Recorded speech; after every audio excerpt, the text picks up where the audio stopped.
यह कहानी शुरू होती है जब मैं घर से गुस्से में बड़बड़ाते हुए निकल आया था और बस स्टैंड की तरफ आगे बढ़ने लगा। मैं मन ही मन बड़बड़ा रहा था, पता नहीं कितने पैसे छुपा के रखे हैं, लेकिन मेरे लिए एक बाइक नहीं ले सकते। अब मैं यहाँ से चला जाऊँगा और तब तक वापस नहीं आऊँगा जब तक मैं खुद के पैसों से बाइक नहीं खरीद लेता। इतना सोच ही रहा था तभी मेरे पैर में मुझे कुछ चुभने का एहसास हुआ। नीचे देखा तो समझ आया कि जल्दबाजी में पापा के जूते पहनाया हूँ।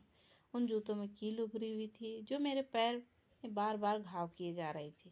लेकिन उस समय गुस्सा अधिक था तो मैं बड़बड़ाते हुए आगे बढ़ गया। एकाएक मुझे याद आया कि मैं पापा का पर्स भी साथ ले आया हूँ। मेरे खुराफाती दिमाग में एक ख्याल आया, क्यों ना आज पापा का पर्स चेक किया जाए, जिसे आज तक उन्होंने किसी को हाथ तक नहीं लगाने दिया। पता नहीं कौन सा खजाना छुपा है इस पर्स में जो किसी को हाथ नहीं लगाने देते थे। जब मैंने पापा का वह पुराना पर्स खोलकर देखा तो उसमें पैसे तो नहीं मिले, लेकिन पैसों की जगह पर एक डायरी रखी हुई थी।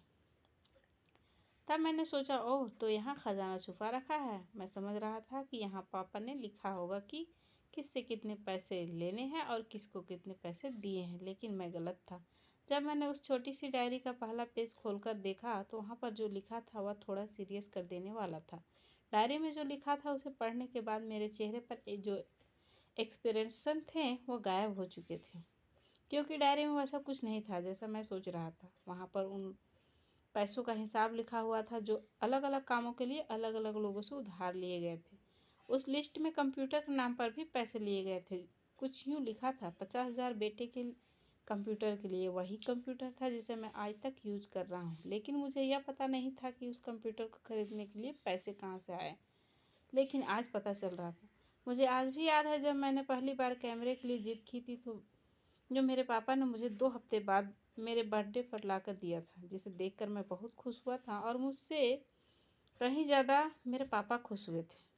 अब मेरे चेहरे से गुस्सा एकदम गायब हो चुका था। जब मैंने आगे का पन्ना पलटा तो वहाँ पर कुछ इच्छाएं लिखी हुई थी।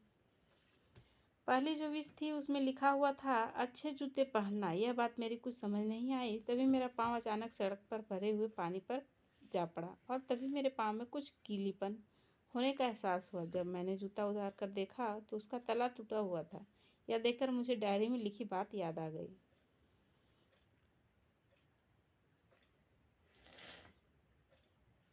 तभी मुझे माँ पापा की कही बातों में याद आ रही थी कि जैसे माँ जब कहा करती थी पापा से, अब तो जूते पुराने हो गए हैं, नए ले लीजिए, तो पापा अक्सर यह कहकर टाल दिया करते थे, जूते अभी और चलेंगे, अभी कुछ दिन पहले तो लिए थे। मुझे आज समझ आ रहा था कि कितने दिन और चलेंगे। साथ ही साथ यह भी समझ आ रहा था कि पापा पर्स को क्यों छुपा कर रखते थे। तब उस डायरी को पढ़ते हुए बस स्टैंड पर बेंच पर आकर बैठ गया। अब उस डायरी का आखिरी पन्ना बचा हुआ था।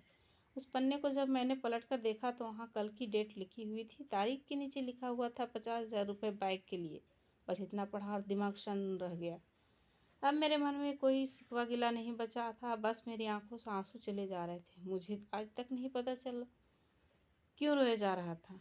अब मैं जल्दी से घर की तरफ भागा, लेकिन जूतों की वह कील पाँव में अब तक घाव बनाने में मैंने जूतों को रास्ते में ही निकाल कर फेंक दिया और भागते लड़खड़ाते हुए घर जा पहुंचा। लेकिन पापा घर पर नहीं थे। मैं समझ गया वह कहाँ थे। मैं सीधा पास वाली बाइक एजेंसी की तरफ भागा। पता नहीं आज कहाँ से इतनी ताकत आ गई थी कि मैं भागते हुए थक नहीं रहा था, और वह भी बिना जूतों के नंगे पैर।